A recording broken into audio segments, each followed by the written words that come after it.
You're gonna fail. It's okay. Okay? You're gonna fail. And I'm not talking about the tests. It's one thing. I'm talking about to your knees, your skin, bloody, fail. And that's okay, because you know what? You know down deep inside of all of you, that's how you learn. You need to be motivated by failure. How'd you learn how to walk? You crawled, then you fell down, busted your tooth, got some blood in your mouth, you get up and you walk, right? Self-directed.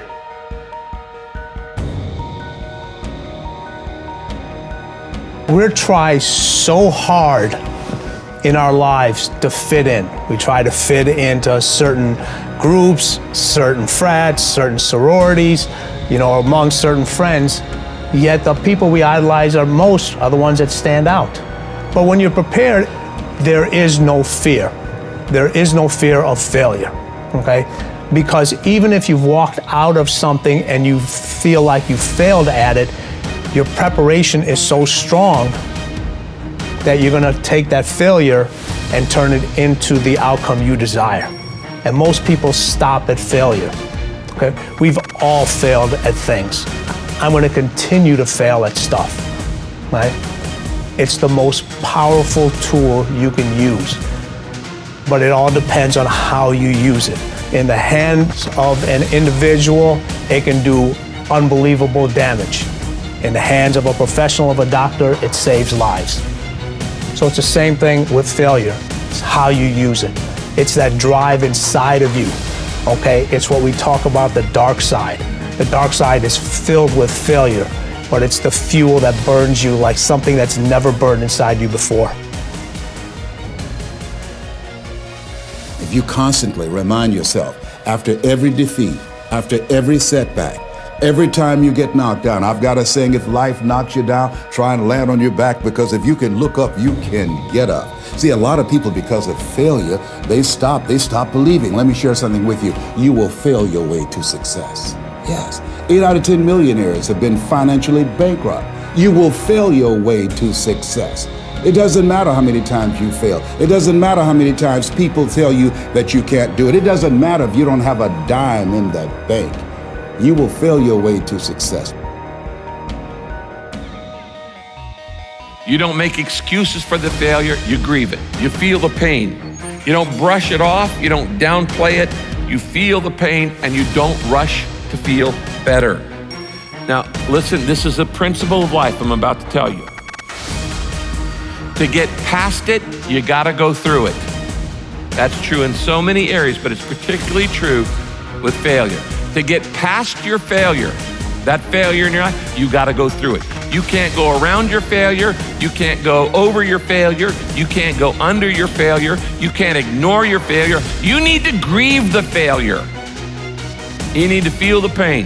Now, we don't like feeling bad, but grief is a good thing. Grief is the way we get through the failure, and grief is the way we learn the lessons. So often, we want to just, when we fail, we want to just forget it, push it aside, stuff our emotions, and then immediately go to the next thing. When you stuff your emotions, when you swallow your emotions, your stomach keeps score. It's kind of like, what if you took a can of Coke and you shook it up for a long time and then you put it in the freezer? What's going to happen to it? It's going to explode eventually. It's going to come out sideways. And this happens in your life when you don't deal with your emotions properly. This is why sometimes 6 months after failure, a marriage falls apart. Or 6 months after somebody gets laid off work, there's another problem.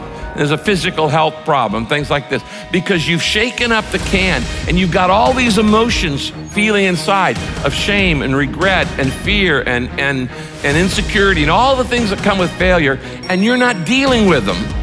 And so you shake it up and you say, we're just gonna put this in the refrigerator and try to forget about it, and we're gonna freeze it, and it's gonna explode, and it's gonna come out sideways in an affair or in wrong behavior or an impulsivity or an addiction or all kinds of other things. I have seen this thousands of times in people's lives. You don't minimize it, you don't rush to feel better. To get past your failure, you've gotta go through the failure.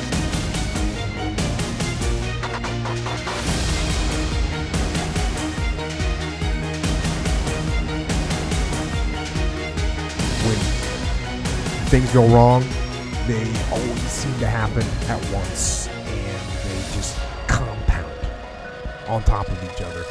And it's pretty easy sometimes to feel beaten when you're faced with all those issues and all those problems, and they all hit you at the same time. But let me tell you, that doesn't mean give up. In fact, it means the opposite. It means it's time for you to fight hard, to dig in. It means it's time for you to go on the warpath.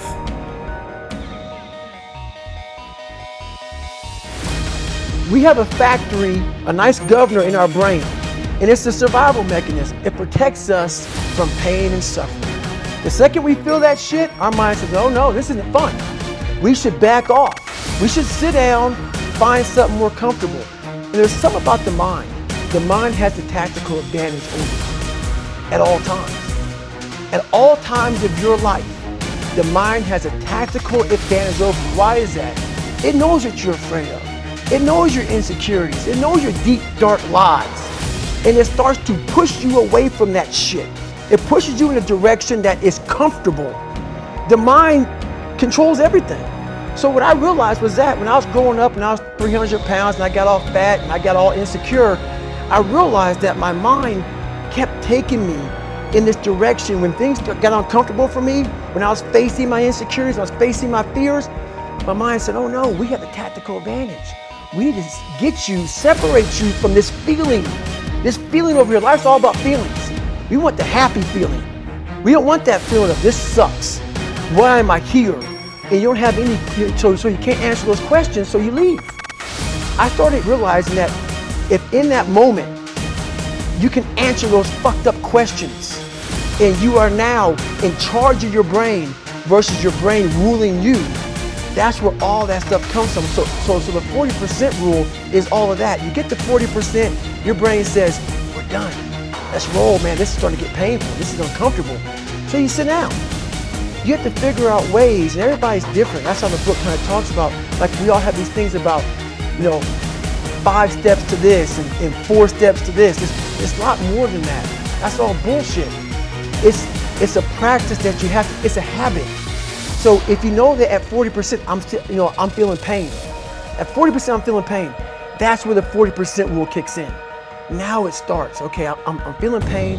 My mind's saying all this shit to me. It's saying, get out of here, run, flee. The fight or flight kicks in. Okay, we're done, we're not good enough. It starts telling you all these things. You start to believe it because the mind controls all.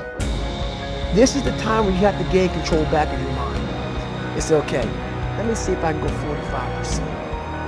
And once you start giving yourself more and more hope and start realizing, okay, the mind starts to be, okay, what are you doing? We're supposed to be going right and you're going left.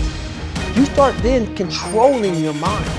Start finding more in yourself, and then it goes from 40% to a lot further than that. But that's the start of it though. Get to the spot where your mind is saying stop.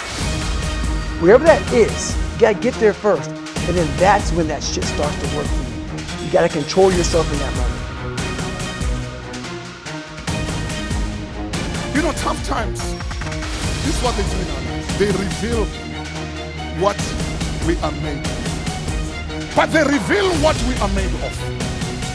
I will never know who you are until you go through tough times. I will never know what you are made of until you go through tough times. You will never know your true friends until you go through tough times. You will never know your true husband until you receive a message from the doctor that says there's no chance for you, of giving birth to children. You will never know his heart. You will never know. You will never know the wife that you have until you lose your job. That is when people are being revealed. Tough times, they reveal the true us. They reveal our true friends. They reveal what we are capable of. You will never know what you are capable of until